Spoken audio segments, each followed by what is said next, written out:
எல்லோருக்கும் வணக்கம். Welcome to my channel Mrs நோய்டால். என்னடா ரொம்ப நாளாக இவ்வளோ காணுமே அப்படின்னு யோசிச்சுட்டு இருந்தீங்களா? கொஞ்சம் ஒர்க் பிஸி டென்ஷன், அதனால் என்னால் வீடியோ பண்ண முடியல. ஸோ லீவுக்கு அம்மா வீட்டுக்கு போயிருந்தோம். அம்மா வீடு அருப்புக்கோட்டையில் இருக்குது. ஸோ இப்போ அங்கே ராமேஸ்வரம் போகலாம் அப்படின்னு ஒரு பிளான் பண்ணியிருந்தோம். ஸோ ராமேஸ்வரம் போயிட்டு அப்படியே அங்கே தனுஷ்கோடிலாம் போனோம். நாங்கள் அதெல்லாம் வீடியோஸ் முடிஞ்ச அளவுக்கு கேப்சர் பண்ணியிருக்கேன். ஸோ அந்த வீடியோவை தான் இப்போ நீங்கள் பார்க்க போகிறீங்க. கண்டிப்பாக இந்த வீடியோ உங்களுக்கு பிடிக்கும் அப்படின்னு நான் நம்புகிறேன். பாய்.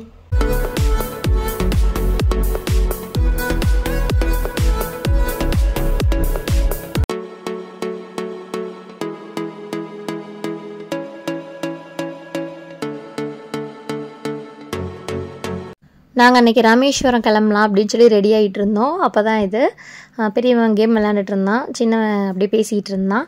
ஸோ ஃபோட்டோ வீடியோ எடுக்கணும் அப்படின்னோடனே சரின்னு எங்கள் அம்மா நாங்கள் எடுக்கலாம் அப்படின்னு பிளான் பண்ணியிருந்தோம். நான், எங்கள் அம்மா, அப்பா, என் பெரிய பையன், சின்ன பையன், நாங்கள் 5 பேர் மட்டும் தான் போயிருந்தோம் அவங்க ஊருக்கு. ஸோ கார் ஒன்று புக் பண்ணிவிட்டு அதில் நாங்கள் கிளம்பிட்டோம். பின்னாடி நாங்கள் உட்காந்துருந்தோம், முன்னாடி அப்பாவும் குட்டி பையனும் உட்காந்துக்கிட்டாங்க. அன்றைக்கி என்னன்னு தெரியல, அது வரைக்கும் சம்மர் அப்படியே பொழந்துட்டு இருந்தது வெயில். அன்றைக்கின்னு பார்த்து வெதர் கொஞ்சம் ரொம்ப ஆசமாக இருந்தது. வெயில் அடிச்சிச்சு, பட் அந்த வெயில் நமக்கு உரைக்கவே இல்லை. அச்சிச்சோ ஒருவேளை மழை எதுவும் வந்துருச்சுன்னா ட்ரிப் ரொம்ப மோசமாக போயிடுமே அப்படின்னு ஒரு பயமும் இருந்தது. பட் மழை இல்லை. நாங்கள் போயிட்டு போக தான் மழை இருந்ததே தவிர, அதனால் எங்களோட ஜேர்னி எங்கேயுமே டிஸ்டர்ப் ஆகலை. ரொம்ப நல்லா இருந்தது எங்களுக்கு போகிறதுக்கு.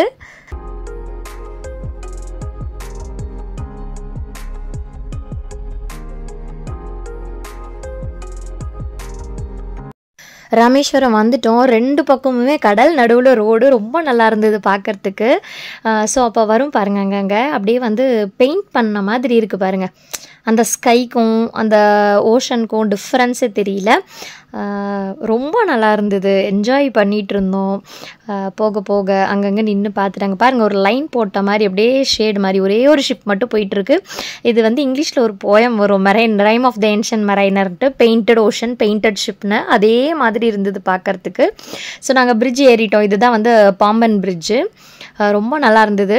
பட் அன்னைக்கு ஆக்சுவலி லீவ் இல்லையா, சம்மர் வெக்கேஷனுங்கிறதுனால கூட்டம் அதிகமாக இருந்ததுனால எங்களால் நின்று அந்த இதை எடுக்க முடியல. போலீஸுமே இருந்தாங்க, கொஞ்சம் தள்ளி நின்று வேணால் எடுக்கலாம் அப்படின்ட்டு இருந்தாங்க. எங்கள் அப்பா எதுக்கு டிராஃபிக்கு டிஸ்டர்ப் பண்ணிவிட்டு இப்போ போகிறப்பயே எடுத்துக்கலாம் அப்படின்ட்டாங்க. நிறைய ஷிப் அன்றைக்கி அப்படியே இருந்தது அங்கே நடுவில்.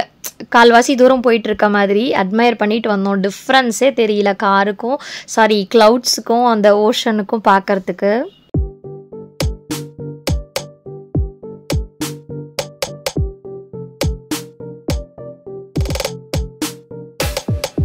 இங்கே பாம்பன் பிரிட்ஜில் ஒர்க் போயிட்டுருக்கு, ரீகன்ஸ்ட்ரக்ஷன்ஸ் பண்ணிகிட்ருக்காங்க இல்லையா, அந்த அடியில் இருக்கிறதுக்கு ரோடாக இருக்கிறதுனால அந்த ஒர்க் போயிட்டு இருந்தது. ஸோ என்னால் காரில் உட்காந்துட்டு இதுக்கு மேலே எடுக்க முடியல. அங்கே இறங்கி பார்க்க வேணான்னு சொன்னேன் இல்லையா, அப்பா டிஸ்டர்பாக இருக்கும் வேணாம் அப்படின்னதுனால எங்களால் எடுக்க முடியல. நெக்ஸ்ட் பாருங்கள், ரொம்ப தூரம் தள்ளி அங்கே நின்று எடுத்தோம். செம்ம பாருங்கள், அங்கே நிறைய கருடன் வேறு பறந்துட்டு இருந்தார். ஸோ அப்படி எவ்வளோ க்ளீனாக இருக்குது. நெக்ஸ்ட்டு நாங்கள் ராமநாத சுவாமி கோயிலுக்கு போனோம். அங்கே உள்ளெல்லாம் எடுக்கல, இங்கே வெளியில் அந்த மண்டபம் பாருங்கள் சூப்பராக இருக்குது, அதை தான் எடுத்தேன். ராமரே அவர் கையால் அந்த சிவலிங்கத்தை பிரதிஷ்டை பண்ணதா சொல்கிறாங்க இல்லையா, நல்லா இருந்தது தரிசனம். அங்கே போயிட்டு சாய் தண்ணி வேணும்ன்ட்டா, நான் வேறு எடுத்துகிட்டு போக மறந்துட்டேன். பட் பரவாயில்ல, அங்கே இருக்க ரொம்ப கொடுத்துட்டு வெயிட் பண்ண வச்சு கும்பிட வச்சுருந்தாங்க. நெக்ஸ்ட் பார்த்தீங்க அப்படின்னா தனுஷ்கோடி. ஸோ இந்த சைடு பார்த்தீங்க அப்படின்னா இந்தியன் ஓஷன், அந்த சைடு பார்த்தீங்க அப்படின்னா பே ஆஃப் பெங்கால் இருக்கு. இதை அரிச்சல் முனை அப்படின்னு சொல்லுவாங்க, அதாவது டிப் ஆஃப் த போ, அதனால தான் தனுஷ்கோடின்னு. ஸோ இது என்ன ஒரு ஆச்சரியம் பார்த்தீங்க அப்படின்னா, இந்த சைடில் இப்போ நான் காட்டுறேன் பாருங்க, அந்த சைடில் பயங்கரமாக அது அலையே இருக்காது. அதுக்கு ஆப்போசிட் சைடில் பார்த்தீங்கன்னா அலை நல்லா பயங்கரமாக அடிச்சிட்டு இருக்கும். இதை தான் எங்களுக்கு டிரைவர் எக்ஸ்பிளைன் பண்ணிட்டு வந்திருந்தாரு. இடையில இவங்களையும் பார்த்துட்டு இருந்தேன், அப்படியே மொபைல் வச்சுட்டு விளையாண்டுக்கிட்டே வந்துட்டு இருந்தான்.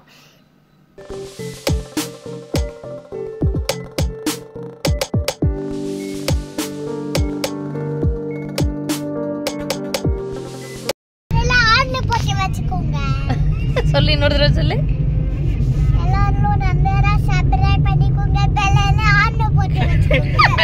வீடியோ எடுத்தாலே இப்படி சொல்ல ஆரம்பிச்சிட்டான். இப்போ அவன் வேற வீடியோ பார்க்குறான் இல்லையா, அதனால சொல்றான். இங்கே பாருங்க, அங்கே அலையே சுத்தமாக கிடையாது. இந்த சைடில் பாருங்க எப்படி அலை அடிக்குதுன்னு, அந்த ஒயிட் வேவ்ஸ் உங்களுக்கு தெரியும் அப்படின்னு நினைக்கிறேன். ஸோ என்னால் கரெக்டாக கவர் பண்ண முடியல, வண்டி ஆடிட்டுருக்கு. இதோ பாருங்கள் எவ்வளோ அலை அடிக்குது அந்த சைடுன்னு. செம்ம ரஷ் அன்னைக்கு. இப்போ வந்து நாங்கள் அங்கே இறங்கிட்டோம் தனுஷ்கோடிக்கு. உள்ள டிப்புக்கு போகலை, கொஞ்சம் முன்னாடியே நாங்கள் இறங்கிட்டோம் பாருங்கள். ஸோ இப்போ குட்டீஸா ரெண்டுமே வந்து அங்கே குளிக்கணும் அப்படின்னு சொல்லிட்டு ஒரே அட்டகாசம் பண்ணிடுச்சு. பெரியவனுக்கு ஆக்சுவலி பிளானே இல்லை குளிக்கணும்னு. சின்னவன் ட்ரெஸ் எல்லாமே எடுத்துகிட்டு வந்திருந்தான் நீட்டாக. அங்கே பாருங்கள், போகலாம் குளிக்கலாம் அப்படின்னு சொல்லிட்டு இருந்தான். ஸோ பாருங்கள், குளிக்கிறதுக்கு ஃபுல்லாக அவன் ரெடி ஆகிட்டான். இந்த பீச்சில் குளிக்கிறது பிரச்சனை இல்லை, அதுக்கப்புறம் அங்கே ட்ரெஸ்ஸை போடுறது அதெல்லாம் தான் பிரச்சனை. இங்கே பாருங்கள், சுத்தமாக அலை இல்லாத சைடுக்கு தான் நாங்கள் போயிருந்தோம். இங்கே மட்டும்தான் வருது, உள்ளுக்குள்ளே எங்கேயுமே அலையே சுத்தமாக கிடையாது. இன்னொன்று வந்து வாட்டர் ரொம்ப கிளியராக இருந்ததுங்க. சாய் வந்து குடிக்கிறதுக்கு ரெடி ஆகிட்டான். அவனுக்கு ஒரே அந்த பீச்சை பார்த்த உடனே செம்ம ஹாப்பினஸ் ஆகிடுச்சுங்க. ஸோ பாருங்கள் என்ன பண்ணுறான் அப்படின்னு சொல்லிட்டு. ஸோ இப்போ வாட்டர் பாருங்கள் செம்ம கிளியராக இருக்குது. அந்த எந்த அளவு கிளியர்னால் அதுக்கு தான் கால் வச்சு காமிச்சிருக்கேன் பாருங்கள். அப்படியே கீழே இருக்கிறதெல்லாம் நீட்டாக பர்ஃபெக்டாக தெரியுது. ஸோ டியூவல் வீடியோ மோடில் போட்டு எடுத்தேன் நான். இந்த மாதிரி செமையாக இருந்தது அந்த எக்ஸ்பீரியன்ஸு. க்ளீனாக இருந்தது. அதுவும் இல்லாமல் இங்கே நிறைய முத்து சிப்பி இருந்தது, குட்டி குட்டி. அந்த இது சிப்பின்னு சொல்ல தெரில, எனக்கு என்ன தெரியல. அதெல்லாம் நானும் சாயும் நிறைய பொறுக்கி வச்சுருக்கோம். அதை வச்சு ஏதாவது ஒரு ஆர்ட் ஒர்க் சீக்கிரமாக பண்ணி கொடுக்குறோம் உங்களுக்கு. அவனுக்கு ஆசை நிறைய இருந்தது. பட் உள்ளே ஹரி போய் அங்கே ரொம்ப உள்ளே போகல. ஆனால் இவன் இங்கே நின்றுட்டு வா ஹரி வா, என்னை கூட்டிகிட்டு போ, இல்லை நீ ரொம்ப தூரம் போகாத அப்படிங்கிற மாதிரி பேச ஆரம்பிச்சிட்டான். எங்கள் அப்பாவும் உங்கள் கையை பிடிச்சிட்டு நல்லா விளையாண்டுட்டு இருந்தாங்க. செம்ம என்ஜாய்மெண்ட் யாருக்கு அப்படின்னு பார்த்தீங்கன்னா ஹரிக்குட்டிக்கும் சாய்க்குட்டிக்கும் தான் செம்ம என்ஜாய்மெண்ட்டு.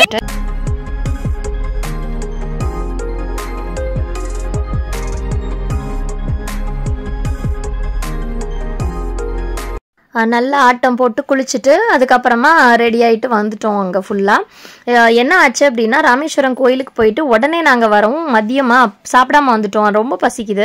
இப்போ பாருங்கள் கிளியராக தெரியும், இந்த பக்கம் அலையே இல்லை சுத்தமாக. பட் இந்த பக்கம் பாருங்கள் எவ்வளோ அலை வருது அப்படின்னு சொல்லிட்டு. அதுதான் ரெண்டு டிஃப்ரென்ஸு. இங்கே பாருங்களேன், ஸ்கைக்கும் அந்த ஓஷனுக்கும் சுத்தமாக டிஃப்ரென்ஸ் தெரியல. ரொம்ப அப்படியே பெயிண்ட் பண்ணி இந்த ஷேடிங்கில் பெயிண்ட் அடிச்சுட்டு வர மாதிரியே இருந்தது. ஸோ இதெல்லாம் நிறைய எடுத்ததுனால வந்து அப்படியே அந்த இயற்கையில் ரசித்து மெய் மறந்து போனதுனால நாங்கள் ஃபோட்டோவே எடுக்கலை. ஸோ பாருங்கள் ரொம்ப நல்லா இருந்தது அந்த அலை. அந்த இதெல்லாமே ஒரு இடத்துல வந்து அடிச்சிட்டு இருந்தது அலை அந்த பக்கமாக. அப்போ நாங்கள் ஃபோட்டோ எடுக்கலாம் அப்படின்னு பிளான் பண்ணோம், பட் எடுக்க முடியல. இது நல்லா இருந்தது. ஸோ இப்போ வந்து டிரைவர் சொல்லிட்டு வந்தார், அந்த பெரிய அழிவு வந்தது இல்லையா, அதை பற்றி பேசிகிட்டு இருந்தார். அதுக்கு முன்னாடி இங்கெல்லாம் நிறைய வீடெல்லாம் இருந்திருக்கு போல இருக்குது. அப்போ அதெல்லாம் ஃபுல்லாக அப்படியே டெஸ்ட்ராய் ஆகிடுச்சு. அந்த ஒரு சர்ச் கூட இங்கே பக்கத்தில் இருக்குது. பட் பார்க்குறீங்களான்னாரு. நாங்கள் பயங்கர பசியில் இருந்ததுனால இல்லை, நாங்கள் முதல்ல சாப்பிட போகலாம் அப்படிங்கிற பிளானில் போயிருந்தோம். நிறைய அந்த செஞ்சு விற்பாங்க இல்லையா, அது எல்லாமே இருந்தது. பட் ஃபுல்லாக அந்த இதில் வேற ஆடிட்டு பயங்கர ஹங்க்ரி அங்கே எல்லாருமே. அப்புறம் அங்கே நின்று ஒரு ஃபோட்டோ எடுத்துக்கிட்டோம். தனுஷ்கோடி போனதுக்கு ஒரு இதாவது இருக்கட்டுமே அப்படின்னு சொல்லிட்டு அதுக்கப்புறம் கிளம்பி போக ஆரம்பிச்சிட்டோம் நாங்கள் சாப்பிட்றதுக்கு. இப்போ போகிற வழியில் பார்த்தீங்க அப்படின்னா அங்கே வந்து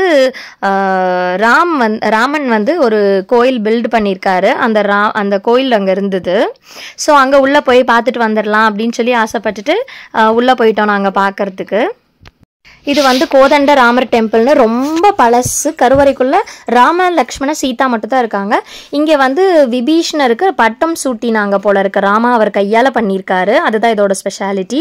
உங்களுக்கு தெரிஞ்சிருக்கும் இல்லையா, இதுதான் ராம் சேது. இங்கே தான் வந்து கல்லில் ராம்னு எழுதி வானரங்கள் அனுமார் எல்லாம் உள்ளே போட்டு அந்த பிரிட்ஜ் அமைச்சு போனாங்க அப்படின்னு சொல்லிட்டு அந்த பாயிண்ட் தான் ரொம்ப நல்லா இருந்தது. வெதர் ஆசமாக இருந்ததுங்க அங்கே அன்னைக்கு. ஸோ என்ஜாய் பண்ணோம். அது பாம்பன் பிரிட்ஜ் பாருங்கள், ஒர்க் நடந்துட்டுருக்கு. எங்களால் நிப்பாட்ட முடியல, பட் ஸ்லோவாக பார்த்துக்கிட்டே போகலாம் அப்படின்னு சொல்லிட்டு போனோம்.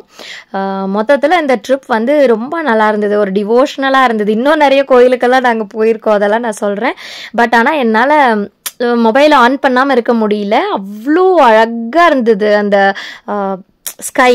அது எப்படி ஓஷனோட மர்ஜ் ஆகிற இடம், அப்படியே வந்து இயற்கை நேச்சரே வந்து பிளெண்ட் பண்ணி கலர் பண்ண மாதிரி ஒரு ஃபீல் இருந்தது. இதெல்லாம் பண்ணும்போது அரௌண்ட் ஒரு 3 o'clock ஆகிடுச்சு. நல்லா யோசிச்சு பாருங்கள், காலையில் நாங்கள் சாப்பிட்டது ஒரு 10 மணிக்கு சாப்பிட்ருப்போம். 3 o'clock வரைக்கும் சாப்பிடல. இங்கே பாருங்கள், இங்கே டிஸ்டிங்விஷும் உங்களால் பண்ண முடியல, எது கடல் எது வானம் அப்படின்னு சொல்லிட்டு. அந்த அளவுக்கு ரொம்ப அழகாக இருந்தது. இது இன்னும் இந்த காரு இந்த பிரிட்ஜெலாம் இல்லாமல் இருந்திருந்தால் இன்னும் நல்லா இருந்திருக்கும் எனக்கு தெரியுது. பட் என்னால் உள்ளே இருந்து மட்டும்தான் எடுக்க முடிஞ்சிச்சு இந்த பார்ட். அந்த சைடாவது கொஞ்சம் டிஃப்ரென்ஷியேட் பண்ண முடியுது, இந்த சைடில் சுத்தமாக இல்லை. இந்த வீடியோ கொஞ்சம் லாங்காக போயிருக்குன்னு நினைக்கிறேன். நான் ரொம்ப அட்மையர் பண்ணி இதையே நிறைய காமிச்சிட்டேன். மேபி உங்களுக்கு போர் அடிச்சிருந்துருக்கலாம்னு நினைக்கிறேன். ஸோ நெக்ஸ்ட் வந்து இங்கே குஷி பீச்னு ஒன்று இருக்குங்க. அங்கே போயிருந்தப்போ எடுத்தது தான் இது. குஷி படம் இங்கே ஷூட் பண்ணதுனால குஷி பீச்னு பேர். அது அரிமான் பீச் ஆக்சுவலி இது. அங்கேயும் நிறைய சிப்பி எல்லாம் பொறுக்கணும். அதுக்கப்புறம் நெக்ஸ்ட்டு நாங்கள் வந்து ஒரு கோயிலுக்கு போயிருந்தோம். பக்கத்தில் திருப்புலானியில் ஆதி ஜெகநாத பெருமாள் கோயில்னு சொல்லிட்டு அங்கேயும் போயிட்டு சாமி கும்பிட்டுருந்தோம். ரொம்ப நல்லா இருந்தது. இதெல்லாம் பழமை வாய்ந்த கோயில். கடைசியில் பார்த்தீங்கன்னா உத்தர கோசமங்கைன்னு ஒரு இடத்துல இங்கே ஒரு டெம்பிள். இது வந்து ரொம்ப சிறப்பு வாய்ந்த டெம்பிள். ரிட்டர்ன் வரும்போது பயங்கர இருட்டாயிடுச்சு. நான் சொன்னல மழை பெய்ய போகிற மாதிரி இருந்ததுனால பாருங்கள் காரில் அது ரோடெல்லாம் ரொம்ப நல்லா இருக்குது. ஆனால் நாங்கள் மட்டும்தான் போயிட்டு இருந்தோம். கொஞ்சம் பயமாக வேற இருந்தது எனக்கு. பாருங்கள் ஃபுல் கம்ப்ளீட் டார்க்னஸ். ஸோ இந்த வீடியோ உங்களுக்கு பிடிச்சிருக்கும் அப்படின்னு நான் நினைக்கிறேன். ஸோ இந்த வீடியோ உங்களுக்கு பிடிச்சிருந்தா கண்டிப்பாக லைக் பண்ணுங்கள், ஷேர் பண்ணுங்கள், எங்களோட சேனலுக்கு சப்ஸ்கிரைப் பண்ணுங்கள். நன்றி.